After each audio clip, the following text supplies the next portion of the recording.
Olá, meu nome é Franciele, sou nutricionista formada pela UFPB, tenho mestrado em Ciência e Tecnologia de Alimentos também pela UFPB e doutorado em Nutrição pela UFPE.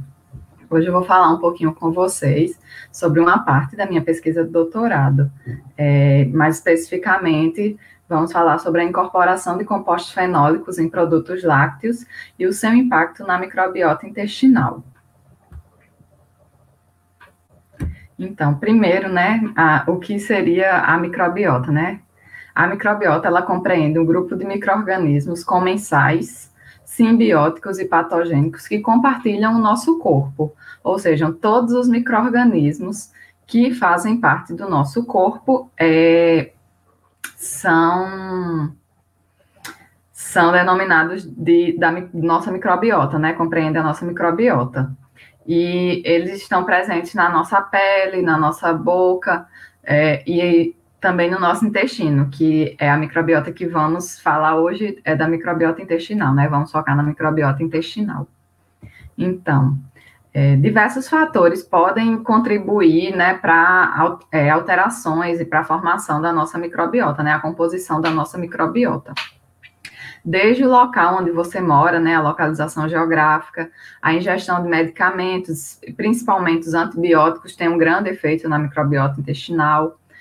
Fatores como envelhecimento também, a prática de atividade física e também a alimentação. A alimentação é um dos fatores que mais contribui para a nossa microbiota. Ela tem um impacto de cerca de 57% na composição da nossa microbiota, enquanto outros fatores, como, por exemplo, os fatores genéticos, só interferem em cerca de 12%. Então, para a gente ver a importância, né, da alimentação na nossa microbiota, né, para a formação da nossa microbiota.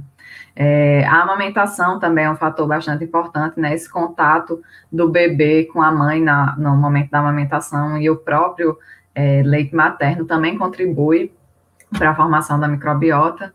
E, na verdade, desde o nascimento, né, o momento do parto já é de grande importância para a formação da microbiota do bebê, né? No caso, da nossa microbiota enquanto bebê.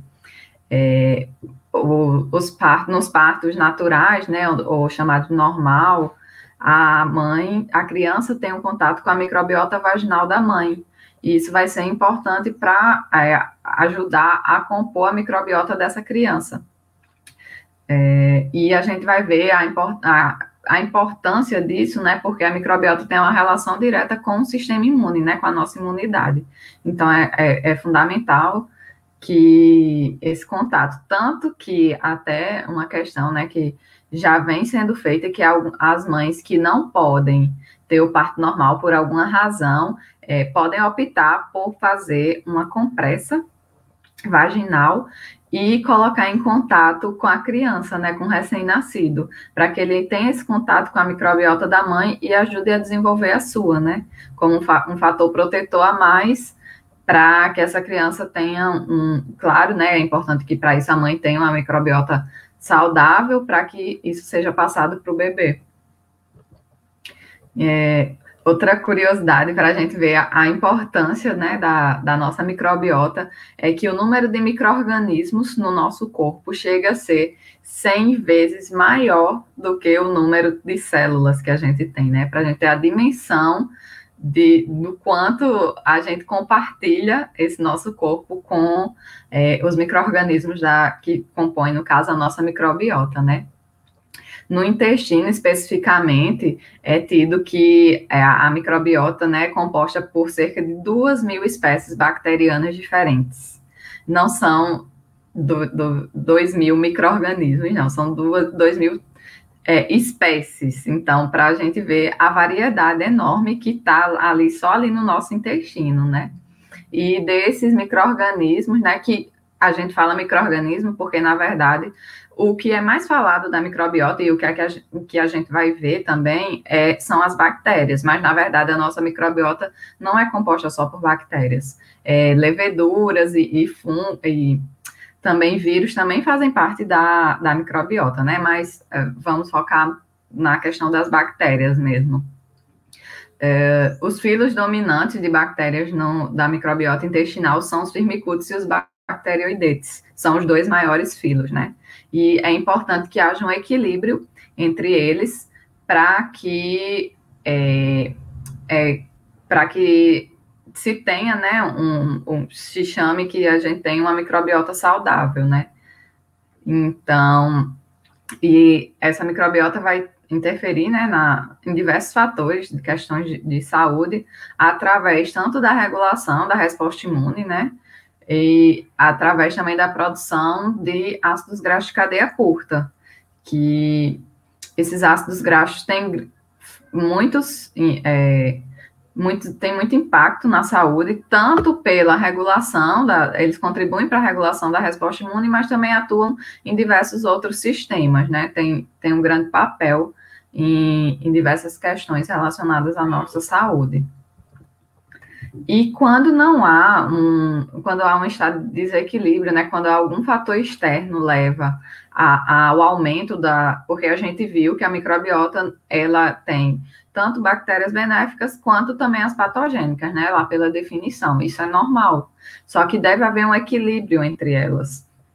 E justamente quando alguma questão leva ao aumento dessas patogênicas, causando esse desequilíbrio, né, entre as patogênicas e as benéficas, a gente entra num estado chamado de desbiose. E isso vai prejudicar diversas questões, como a absorção de nutrientes, alterações do peso e também o desenvolvimento de doenças do sistema imune, né? Já que o sistema imune tem uma relação direta com a microbiota. E aqui a gente tem alguns artigos, essa é uma revisão desse ano, 2020, que fala do impacto da dieta na microbiota humana e na saúde, né? E ele traz o que a gente já comentou um pouquinho, né, que a modulação da microbiota vai ter um efeito na absorção e no metabolismo dos nutrientes, e isso vai interferir diretamente na nossa saúde. Ele também fala que a microbiota pode ser utilizada, inclusive, para predizer a nossa resposta e a tendência ao desenvolvimento de algumas doenças, né? Pode ser utilizada para predizer a resposta sanguínea individualizada à glicose, né? De acordo com alimentos específicos também, né? Que essa resposta é diferente para cada organismo, né? Em cada corpo, essa resposta sanguínea à glicose vai ser individualizada, né? E também para cada tipo de alimento. E através da microbiota, a microbiota pode ser utilizada para predizer essa resposta e também pode ser utilizada para predizer a tendência ao desenvolvimento de obesidade e ao reganho de peso. Alguns biomarcadores que são encontrados na microbiota também podem ser utilizados para a realização de diagnóstico prévio de algumas doenças.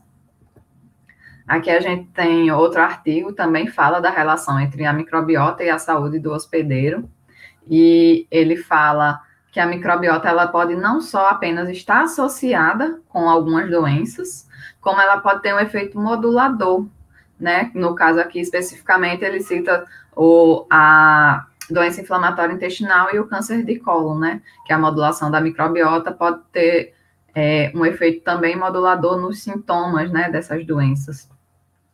E em que alguns casos também pode ser utilizada a avaliação da microbiota para identificar doenças relacionadas ao intestino antes de que seja feito o diagnóstico convencional.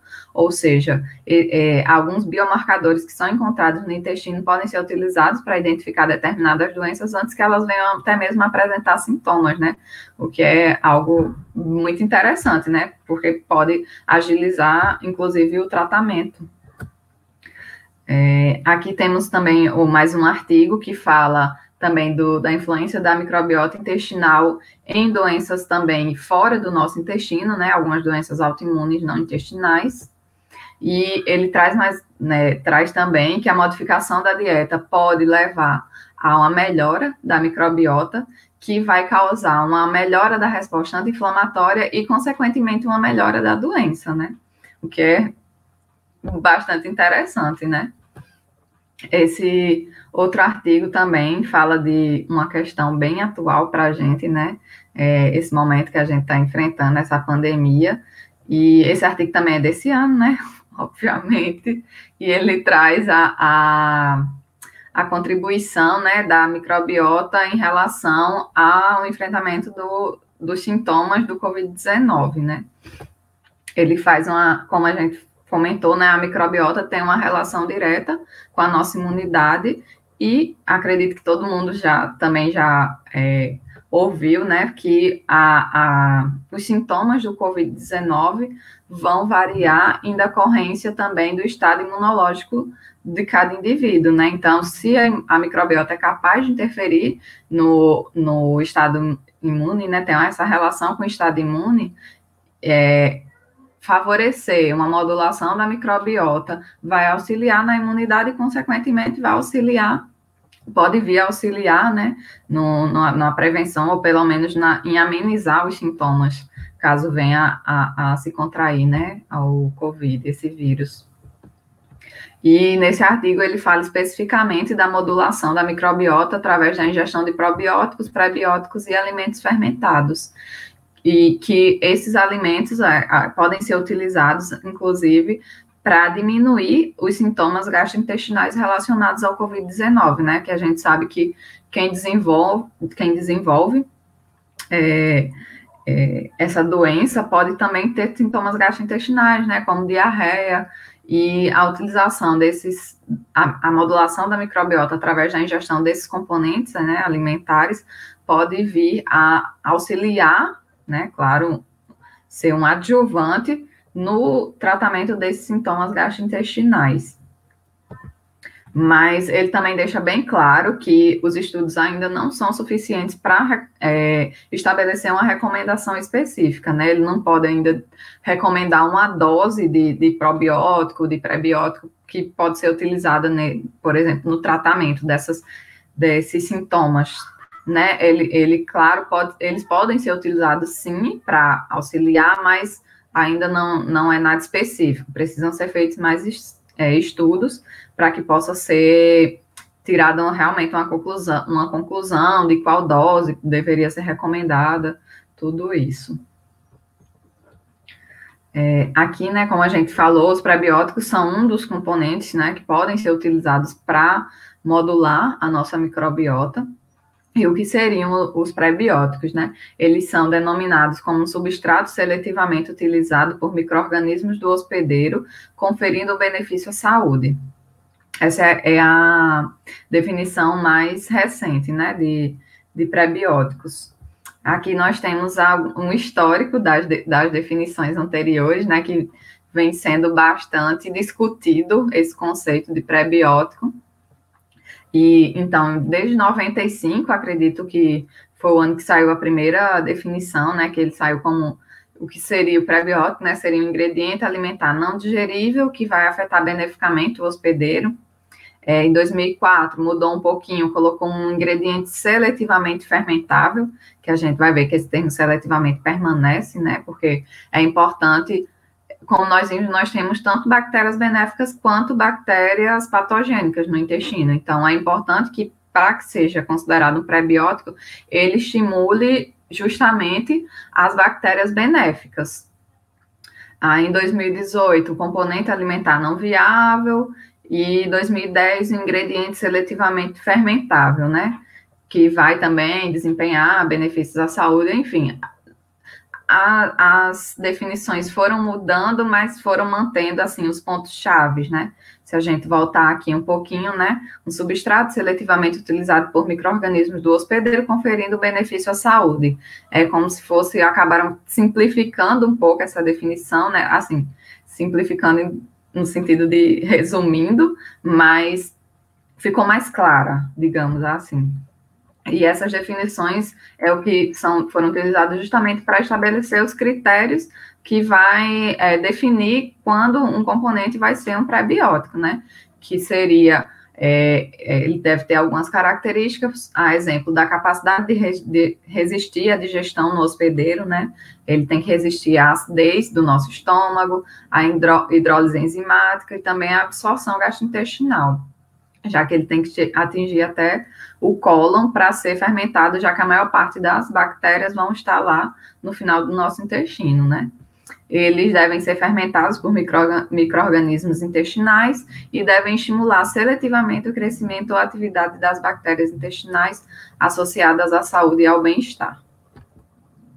Então, a gente vê aqui alguns, né, no caso, o prebiótico mais conhecido, acredito que pela maioria são as fibras, né, mas, na verdade, nem todas as fibras. No caso, são as fibras fermentáveis, que vão ser consideradas prebióticos, né?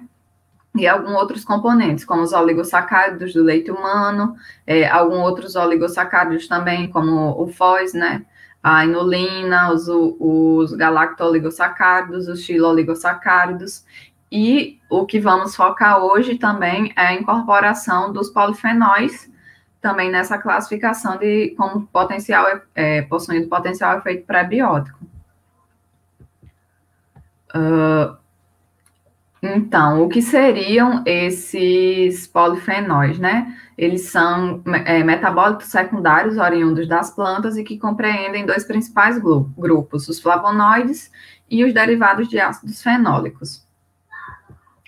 Eles são bastante reconhecidos pelas suas propriedades antioxidantes e anti-inflamatórias, que são derivadas da capacidade de doação de hidrogênio ou de elétrons aos radicais livres, e que vão proteger contra os processos oxidativos, né, sendo benéfico para o nosso organismo. Também são utilizados para evitar a oxidação de alimentos, mas também vão ter esse efeito de proteger contra a oxidação as nossas células, né? Então, isso é por isso que a importância do consumo dos polifenóis. Eles também têm uma ação reconhecida na proteção contra algumas doenças, como câncer, obesidade, diabetes, doenças neurodegenerativas e também cardiovasculares. Esses polifenóis têm, já foi confirmada uma relação benéfica mútua deles com a microbiota, onde a microbiota vai agir causando a biotransformação desses polifenóis, dando origem a metabólitos mais ativos, enquanto esses metabólitos vão atuar na modulação da microbiota intestinal, levando ao aumento das bactérias benéficas e inibindo as patogênicas, né? Então, ele tem esse efeito benéfico mútuo entre polifenóis e microbiota. Outra questão importante da gente observar é que de 90% a 95% dos polifenóis dietéticos não são absorvidos no intestino delgado e, portanto, são capazes de atingir o cólon, onde vão estar lá, né, os micro-organismos da nossa microbiota, e dessa forma eles vão estar disponíveis para serem metabolizados, né, pelas bactérias e levar à produção dos ácidos graxos de cadeia curta. E o que vai ocasionar, né, um potencial efeito prebiótico.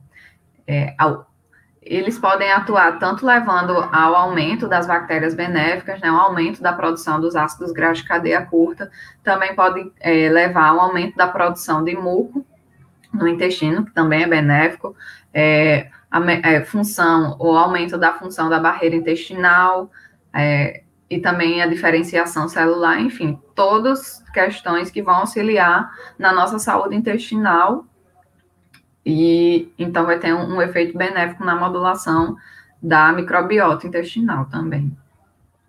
Aqui temos também um artigo de revisão que fala da relação entre os polifenóis e os probióticos, onde ele traz que a existência justamente dessa interação benéfica mútua entre os polifenóis e os micro-organismos probióticos. Contudo, essa relação vai ter uma variação interindividual, né? Em cada organismo vai haver um efeito um pouco diferente, mas, de modo geral, a combinação entre os fenólicos e os probióticos é benéfica, e o desenvolvimento de produtos em que haja essa combinação vai dar origem a um produto com excelente qualidade.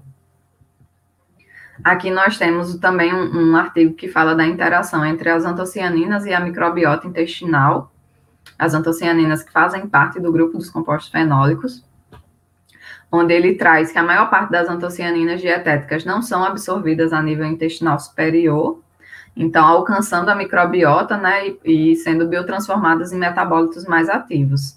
E ele associa essa questão, né, fala que um fator importante é a presença da beta-glucosidase, principalmente no grupo dos bifidobactérios e dos lactobacilos, que são os probióticos, as bactérias benéficas mais famosas, digamos assim, né? São as principais bactérias, os principais bactérias benéficas probióticas. E elas têm essa enzima que é conhecida por ser importante na metabolização desses compostos fenólicos. Aqui temos também uma outra revisão, também de 2020, que traz a relação entre a suplementação de polifenol e os benefícios à microbiota e à saúde, e que ele traz que o consumo de compostos fenólicos através de alimentos como maçã, vinho, chá, frutas vermelhas e também outras frutas e vegetais vai ter um papel na alteração da microbiota intestinal humana.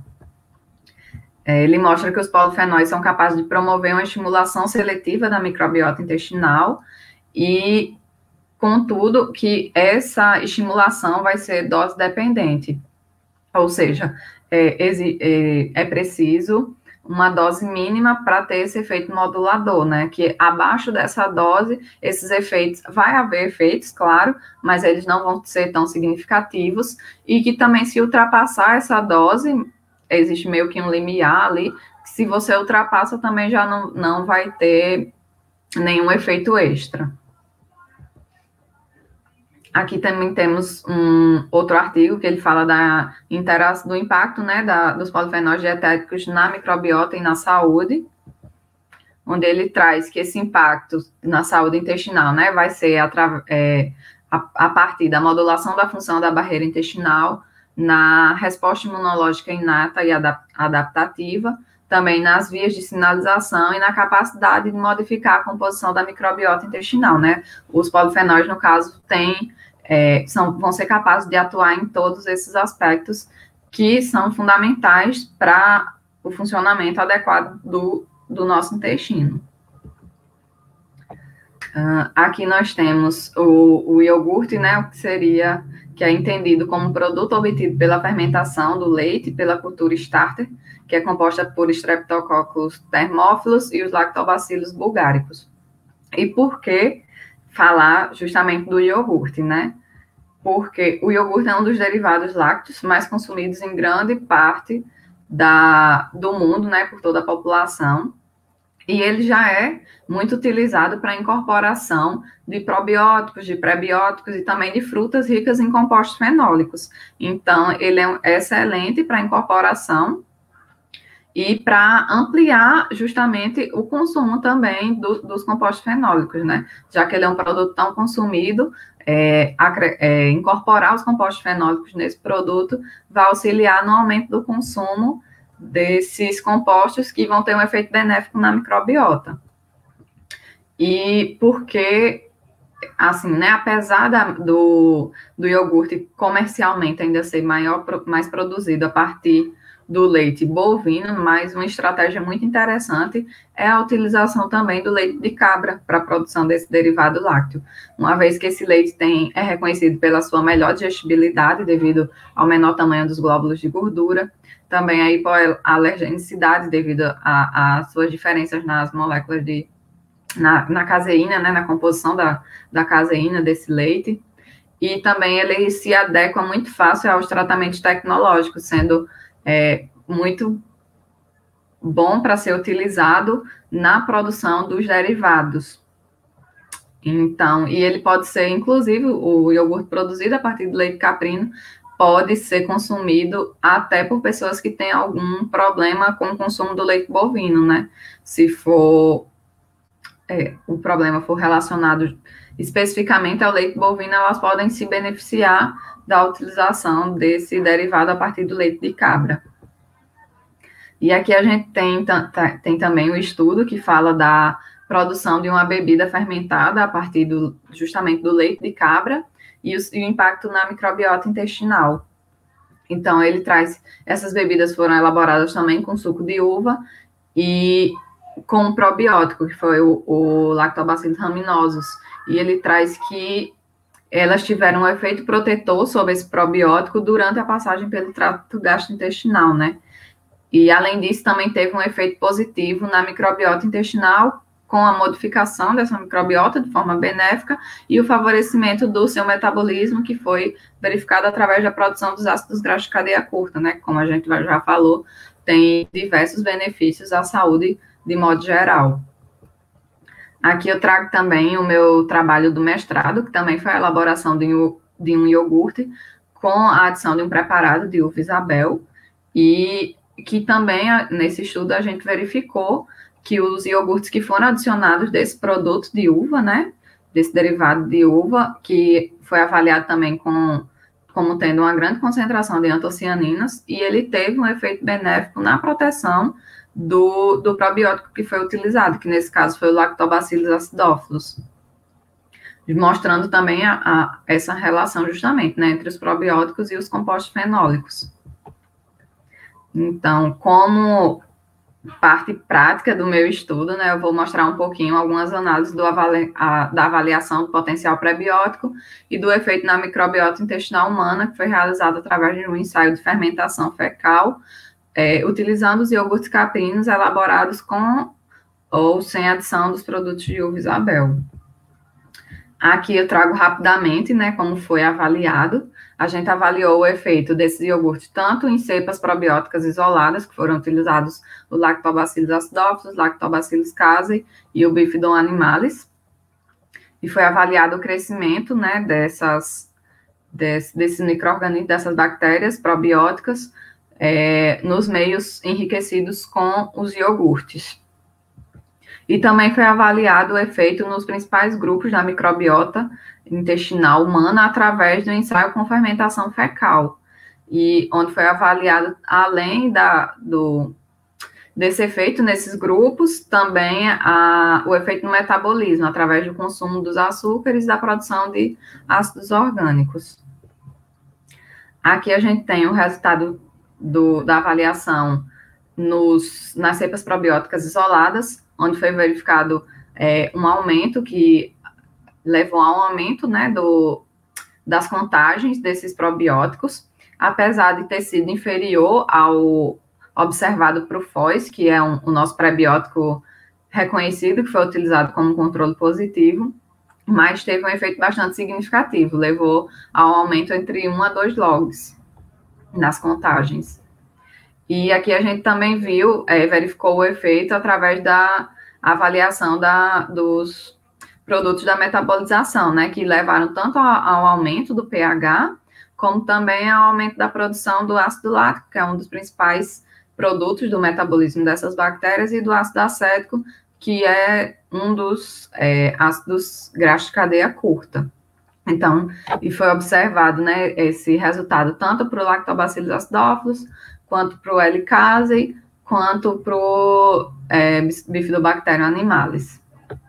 Aqui a gente tem os resultados nos principais grupos que foram avaliados da microbiota humana, né, que foi avaliado o Lactobacillus, o Bifidobacterium e o Clostridium lepton também.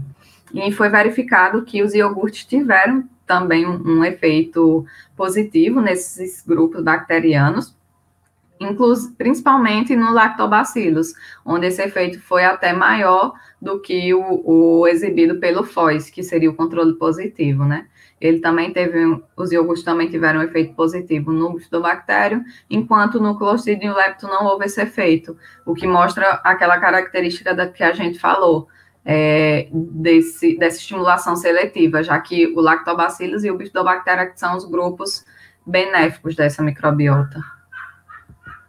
Aqui a gente tem também um resultado levando em consideração a diferença relativa ao controle negativo, que foi utilizado um meio sem fonte nenhuma de carbono, né, foi apenas o meio, e quando comparou o crescimento com a adição dos iogurtes, foi bem nítido o efeito que eles tiveram, principalmente no Lactobacillus, né, também no